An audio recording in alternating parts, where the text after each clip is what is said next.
From reassuring fans exactly why a key element from the game wouldn't make it in Season 2, to revealing several plot lines for what's to come next. The Last of Us, as Neil Druckmann says, fans might have to do without a major element of the hit PlayStation game for its television adaptation. But first, we need to talk about Season 1. Following in the success of The Witcher, Resident Evil, Mortal Kombat, and many, many more, The Last of Us joined the ever-growing list of television series based on video games.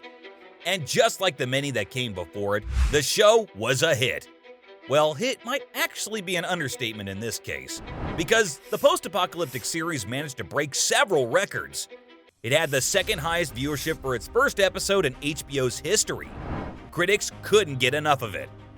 And altogether, the show was watched by well over 40 million people. I think it's pretty obvious that everyone loved The Last of Us, and showrunners Druckmann and Craig Mazin are to thank for it. The duo adapted the series based on the 2013 PlayStation game of the same name by Naughty Dog. The game's been fairly successful in its own right too. But yeah, a television adaptation, one that had Pedro Pascal and Bella Ramsey in its leading roles, elevated the franchise's status to a whole other level. The show fared well because of its phenomenal and relatable storyline. We're talking about a world where people have to live in isolation because of a deadly pandemic. Sounds familiar, right? Minus the mind-eating fungi people, that is. And also because Druckmann and Mazin followed the game's original storyline right down to the most minor details. Except for a few admittedly, but they weren't that noticeable. For Season 2 though, Druckmann is sorry to break it to fans, but there will be some changes. And one of them is actually a pretty major one. Druckmann revealed that Season 2 will not include the song Future Days by Pearl Jam. If you haven't played the game, you might think, is that it? It's just a song.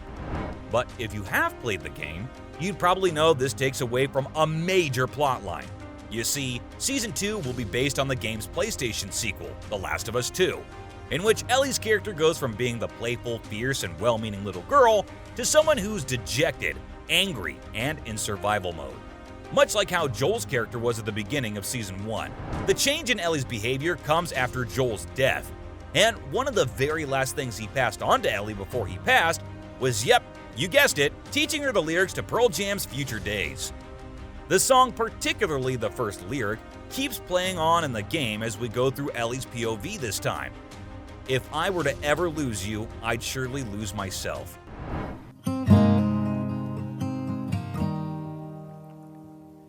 If I ever were to lose you, I'd surely lose myself. Everything I have found here, I'm not found by myself. Heartbreaking, isn't it? So now that you know just how important the song is for the game, I'm sure you're wondering, why can't they just have the song in the show too? They could if they wanted to, right? Not really. Because while Druckmann really wants to find a way to incorporate Future Days into Season 2, he can't do it without creating a major plot hole. You see, Future Days was released in 2013, and the show kicks off things from 2003. This is one of the few and hardly noticeable differences between the game and Season 1 of The Last of Us. The events of the series are set 10 years before the events of the game. This worked better for continuity reasons for television at the time. But now it means that Druckmann can't have the song in Season 2 without some major continuity errors, which is a shame really, because the song would have really hit home for those who started watching the show after playing the game, and would have meshed in nicely with the entire storyline for Season 2. But I guess that's just how it is. I mean, they could find a loophole if they wanted to, because the game veered off the song's release date and the Outbreak's timeline too. Future Days was released in October 2013, and according to the game, the Outbreak started in September of 2013. This means that there was no way Joel would have heard the song in time, not with everything that was going on at least. So could Druckmann still incorporate the song into Season 2? The thing is, the man's pretty stingy with the details, and props to him for that. When this point was raised, he actually came up with a simple answer. Joel could have possibly heard this demo version of Future Days online, since it was released several months before the studio released the official track. The man's got an answer for everything, including whether he'll consider adding the song to Season 2. But the answer, unfortunately, is no. That's all for the bad news. And now for the good news. All the details we know about The Last of Us Season 2. So, Season 2 is happening. This was actually confirmed by HBO after the second episode of Season 1 aired, which really is a testament to just how popular the show really is. Anyway, Season 2 will pick up where the first season left off, which, in case you forgot, this was where Joel decided that saving Ellie's life was a lot more important than saving humanity, after it was revealed that the Fireflies intended on harvesting Ellie's body for the cure. But in trying to break Ellie out, Joel killed several Fireflies, except for one, Abby. So she might make a reappearance in Season 2 as the season's primary antagonist. Also, Episode 1 of Season 2 will kick off after a 5-year time jump. This means that we'll get to see how Joel and Ellie's relationship has transformed after his heroic rescue. Does Ellie blame him for saving her over all of mankind, or is she thankful for it? We'll find out in Season 2, I guess. Druckmann also revealed a few storylines he's aiming for in Season 2. While the showrunners are intent on keeping the storyline for Season 2 similar to The Last of Us Part 2, Druckmann revealed that he wanted Season 2 to fill in the gaps left in Season 1. Not plot holes, but gaps. This means explaining the history of the infected, looking at things from their POV. How exactly do they get infected? How are the clickers connected? And how come Ellie's the only one with the cure? Or, well, is she the only one with the cure? The 5-year jump might also help Ellie and Joel fill the gaps themselves.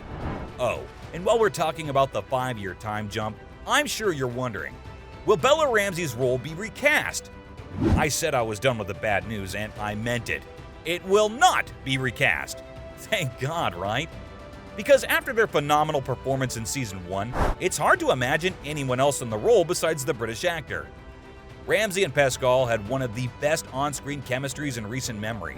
You really get to see just how pivotal they are to the other. Ramsey's Ellie fills in for a surrogate daughter for Joel, and Joel gives Ellie a sense of belonging and safety that she so desperately needed. So far, Ramsey, Pascal, and a few other characters have been confirmed to reprise their roles for Season 2, including Tommy, Maria, Dina, and Abby. And now, when will HBO release Season 2? It's happening, but when is it happening? Unfortunately, that's one of HBO's best-kept secrets right now. Pedro and Ramsey gave their guesstimates. Pedro said that he believed filming would likely begin in late 2023, and if we follow Season 1's timeline, then it'll most likely wrap up within a year. Again, HBO's keeping quiet on this one. But all things considered, Season 2 will probably be released in late 2024 or sometime in 2025.